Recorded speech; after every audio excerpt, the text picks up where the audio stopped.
Hello and welcome to First Flight, a Star Trek Enterprise rewatch podcast where we are watching and discussing each episode of Enterprise in succession. First Flight is a proud member of the Tricorder Transmissions Network.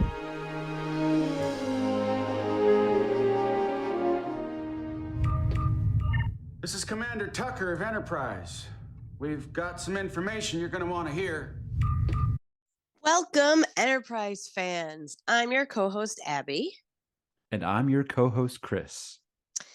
Yes, regular listeners, we have added a new co-host this season.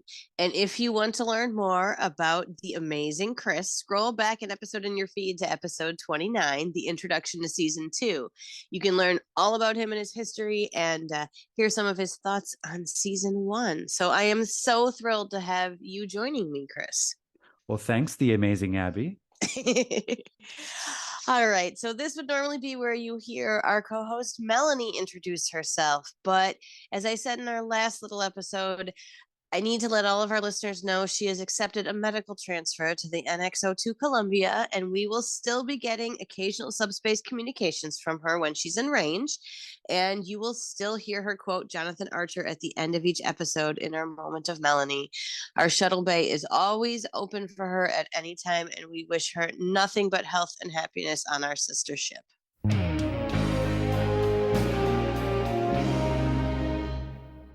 All right, so now before we begin our discussion, we need to issue a read alert.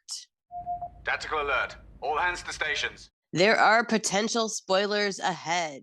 We might end up talking about any part of this series at any time, even though we are focusing on one episode of season 1. So you have all been warned. All right. So we needed to go back and hear a little bit about Chris's thoughts about the first part of Shockwave before we dive into the second half.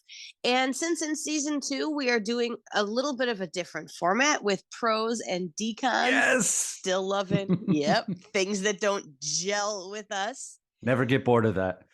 No, it's going to be a great joke every single time. I hope all the listeners laugh and groan along with us, because that's the best way to start an episode, is a great pun. All right. But so, Chris, we're going to talk about you and your thoughts on Shockwave Part 1 in that same way with some pros and decons. So let's start with your pros. Row number 1 is about how T'Pol uses logic to kind of kick Archer in the butt and cheer him up. I love this moment. And as we said in the last episode, like, I love the development of that relationship between T'Pol and Archer, and this is just one of those critical moments in that development. Yeah, that scene is so powerful, and you can see both of them using what they've learned and how they've developed that trust. I mean, even the fact that T'Pol knows to throw that water polo ball back and forth so that he is physically doing something while he's having this really emotional, really intense conversation, because he needs that to be able to get it out emotionally and physically at the same time. And I love the way that she can pair it back to him, his own thoughts and his own feelings in a different way, and kind of call him to task. And even when he tells her that she's out of line, they both know that she's the right one to be having this conversation right now with him. Yeah, he's kind of has to say that, but he doesn't really mean it. Exactly. And they both know it. Yeah. And I just love how she reminds him that most of his decisions are unquestionable. Yeah. And that it's his duty to stand up for himself and his crew and the mission and all of Starfleet. So I really appreciate that moment. It's so satisfying to have a Vulcan in this series at this point in Star Trek, backing the humans.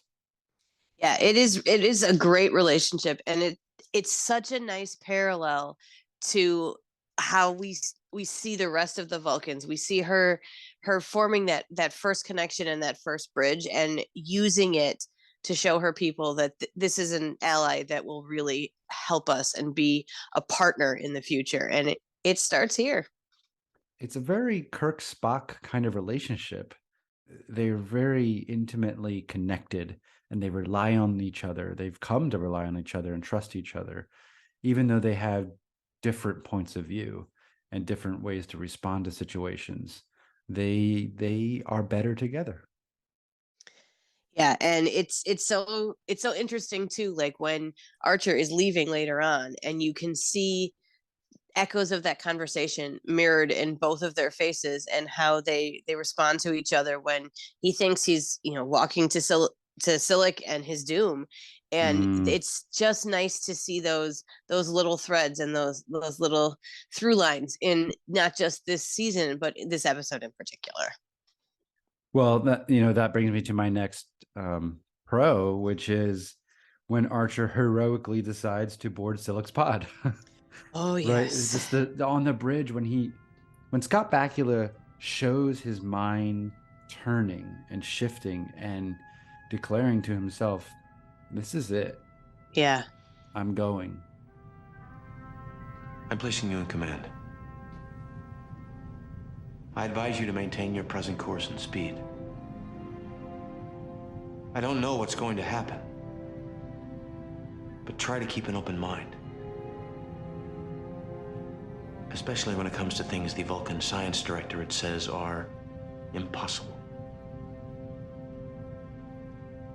I'll try. Captain, this is crazy. How do you know what they're gonna Paul's do? in command now, Trip. Do whatever you can to help her. That goes for all of you.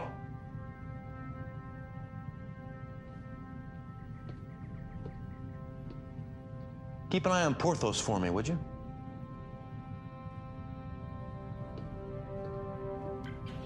Remember, no cheese.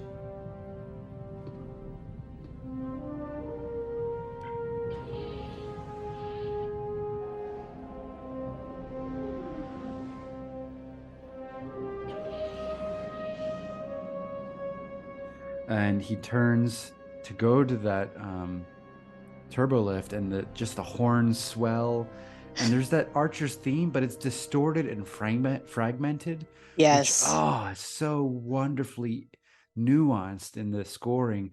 And a lot of the music in TNG to like TNG season 4 to Enterprise is kind of bland wallpaper, but sometimes we get melody like this, Yeah. and that really enhances the scene. So I love that moment. So that is my next pro. Yeah, I second everything that you said about how you can see in Archer all of that running through his mind and him trying to game out the possibilities and coming to this answer. And one of the things about that scene that always gets me too is when he goes into the turbolift. He said his little goodbye pieces and made sure Porthos was taken care of and all of that. And when he walks into the turbolift, he faces the back and the door closes behind him and he doesn't turn back around. I mean, he doesn't turn back around until he gets to where he thought he was going and there's dystopia.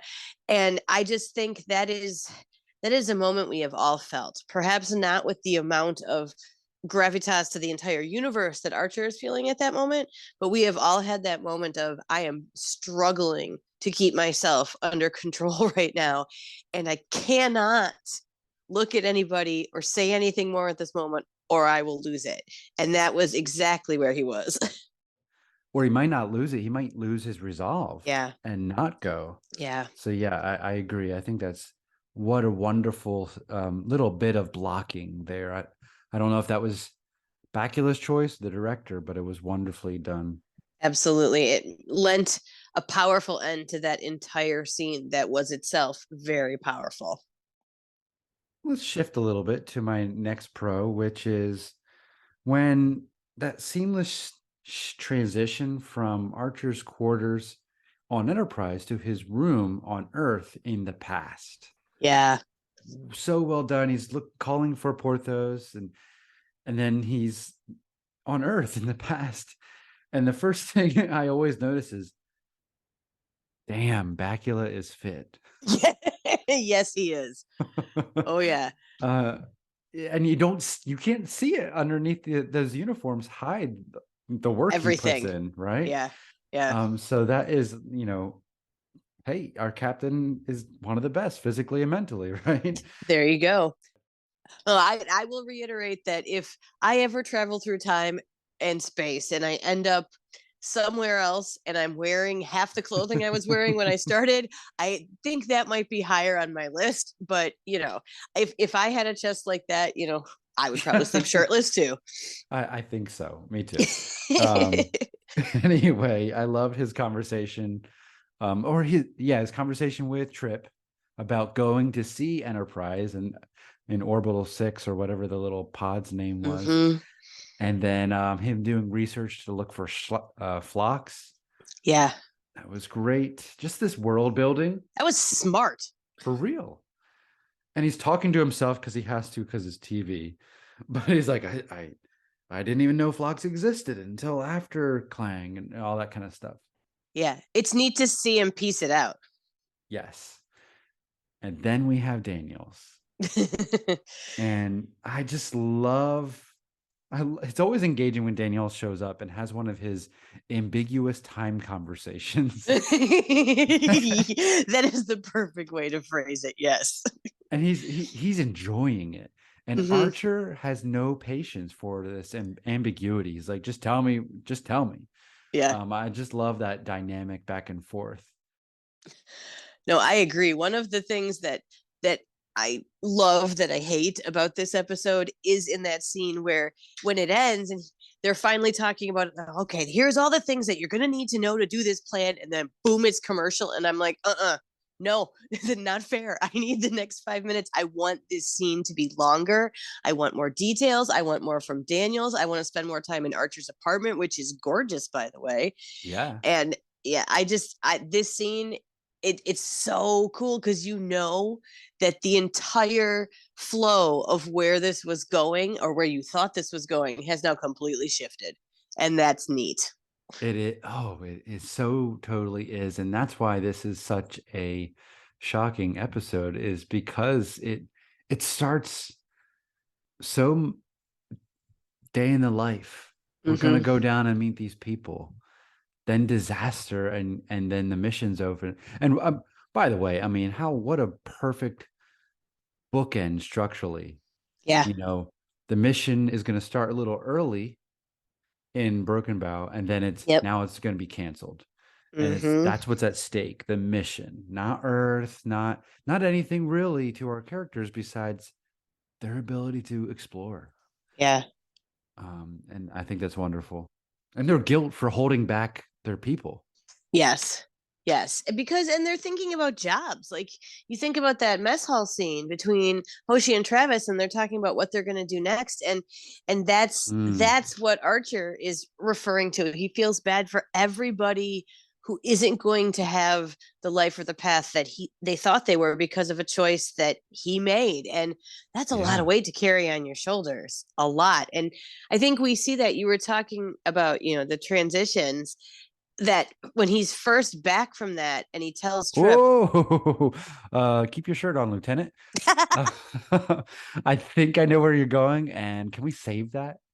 Absolutely. Okay, thank you. All right, so let's move on to the decons then, the parts of the episode that just didn't gel with you. And besides the laugh that gets every time, do you have anything you want to put in this section, Chris? Yeah, I got two things. Number one is that Starfleet so easily caved to the Vulcans' recommendation to shut down the program. I don't buy that. Yeah. I just don't, unless we got that scene where the command council is debating it, right? Like, yeah, that's the missing scene from this episode for me, because that would be where the ethical dilemma is being discussed.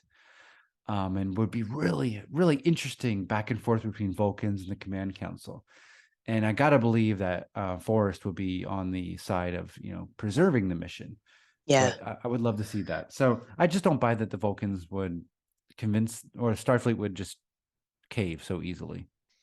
Yeah, that very fair point. And I have always thought that the freedom that Star Trek has gotten when it's moved to streaming services to be a little longer or a little shorter than the Yeah. exact time really serves it well, because this would have been the perfect time after Archer and Forrest talk.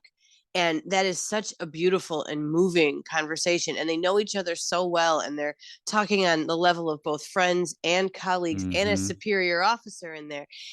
To then cut to the meeting with Forrest and the Vulcans and all of the higher ups who were going to make this choice, and even cut to like the summation arguments or whatever it would have been to hear them wrap it up. But it could have been a whole mini series in there too. No, you just made me think, like, I like they cut to their discussion, their debate, and we get a lot of the viewpoints put out, but we don't get that resolution until Archer, Yes. right? Until we go back on the NX-01 and we get that announcement. Yes, that would have been perfect. That would have been, the extra 5 to 6 minutes that they needed to get that in there. That would have been perfect connective tissue. So I agree with that, Decon. And if we ever get to reboot and rework stuff, then in control of the Star Trek universe, we're adding the scene. Oh, wouldn't that be a dream? Yeah. All right. So to go into my second decon, it just didn't. I just Daniel's outfit in the future doesn't gel with me. It's so horrible. It doesn't flatter him at all. With the ribbing that's kind of rippling around his torso and pointing down to his nether regions. Like, I don't know what is going on there. And it makes me think of Galaxy Quest, especially with his hair. Oh, yeah, that haircut's the worst. It really is. And the fact that someone took the time to change it from when he was in his Starfleet getup to when he's in his tubule getup to the worst hair. And we cannot chalk that up to it being the 2000s. Like, we just can't. That's just bad hair. No, just thinking in universe, Daniels took the time to redo his hair. What? Well, I guess the man knows what he likes, right? I guess so. And not to take anything away from his performance, he really sells looking at the lack of a monument. Yeah. Well, I guess that's in the second part, but that's where my mind just went. But yeah, his costume is just, if they had a belt maybe to divide the torso from the bottom, that would help. Well, and I always thought that those tubes were just dying to have like lights or like goo or something, more like the diviner suit in Prodigy with like stuff going through them, because then you could see, okay, this is a bulky, unflattering suit, but it's some sort of time suit, and it's bulky and unflattering because it's doing stuff like all spacesuits do, or it's programmable matter running in there. That would be so cool. That would be cool. Man, if it's programmable matter and he chose that, then he really does need a fashion intervention. Just a belt. When Odo puts on the belt, I don't go for it, but Daniel's, a belt is needed. Mm-hmm. Well, I'm usually singing the praises of costuming in Enterprise, but I will side with you on this one and say the costume distracts from the performance and the story of Daniels because it's just silly. It is, yeah. Well, I'm glad we agree, because I was worried about, I know your costume love is strong, and I'm glad we have a similar opinion here. Well, there will be many other great costumes to talk about, I'm sure. So this one, they're always, in anything, there is always a top and a bottom, and I can still love Daniels and dislike his clothing choice and haircut. But with his costume, there's only one piece. There's no top and bottom. All right, listeners, sorry for all the groans, but not really, because they're fabulous. Okay. I'm a dad, so I've earned it. There you go. Well, on that note, I think I hear a dog barking. All right, after this chat, we get to come to your favorite part of the episode, Chris, and I think it might be something we briefly touched on. So can you tell us your Porthos pick for Shockwave Part 1? Yes, okay. It's a simple moment. It's a simple one line. When Archer turns to Trip and says, "It wasn't us, Trip." I mean, I just get goosebumps right now saying that. The weight of all that guilt and those deaths are off their shoulders, and their future is now not in question. Yeah, that is So powerful. And like you were saying before, sometimes you can listen to Star Trek and be absolutely fine with it and not miss anything. Well, I always rewatch these episodes multiple times before we talk about them to make sure I catch a Mm-hmm. lot of stuff. I never look away for that moment. And if for Mm-hmm. some reason I miss it, I rewind because it is that good. Like both of them with the relationship they have, again, a professional relationship and a friendship relationship, the way that he can say that, because he knows that not only is that exactly what his friend needs to hear, but it's what Mm-hmm. his chief engineer needs to Mm-hmm. hear. Because I mean, they've been going over every scan and every bit of data and thinking, what did I possibly miss? That is an absolutely perfect interaction. And you can see Trip's shoulders just go down when he sighs like that. He Mm-hmm. doesn't have to have a word. It is a completely nonverbal release of that tension right there. So that is a And beautiful pick. we feel it too. Yeah. Like we're right there with him. Yeah. So I'm gonna cheat because I have another one, and I figured that's okay because you're not giving one this There you go. episode. So we usually have two Hmm. between us. So we'll hopefully I can get away with a second one. Absolutely. I grant you my Porthos pick portion. There we go. Okay, there we go. So this is between Archer and DePaul again, where he just needs her to believe him about time travel. Yeah. He's like he feels alone in processing the reality of this insane thing. Like in I'm just thinking of like in Voyager when they go back to 1996. It's nothing. Yeah. And Jane Yeah. was like, "Oh, keyboards, yeah, Put on a two rag and cover up your ears, Tuvok. burritos for breakfast." You freakosaurus. But they're not like, "Oh my gosh, my mind is blown." Yeah. And I really appreciate that the writers kept this scene in the time because it's super important, the human aspect that they're just grappling with all these concepts. Yeah. So that makes it touch closer to our experience. And of course, it's another one of those moments that further develops the T'Pol Archer relationship, which is a special one in this series. Yeah. And I think it is one of those moments too where you see that she gives him a different amount of leeway and trust than she does pretty much anybody else, even Trip at this point, because they have been through some stuff together and Mm, he has changed her mind before. So she's hmm. not saying, okay, you've changed my mind. She's saying, I respect you and honor you enough to say that I will give you the possibility of my mind being changed. And that's all she can give, but it's all he needs. And that's a really powerful moment. And the Hmm. look she gives him, like I know Melanie and I have gone on and on about Jolene Billilock's face acting, but the tiniest little muscles change in her face and you see his tension release a bit, just like Trips did, because she's giving him that assent. Okay, I will keep an open mind for you. I No, go ahead. No, and I was just going to say that I really like when he talks back about the Vulcan science director and he's like, well, good for them, because it's such a human moment too. And I think it shows her the point he's at where he's throwing sarcasm out like that when he hasn't done that since the very beginning of their time together. So it's telling her something again with not having to spell it out. They just know each other that well. Yeah. And you mentioned the subtle movements of muscles in her face. Yeah.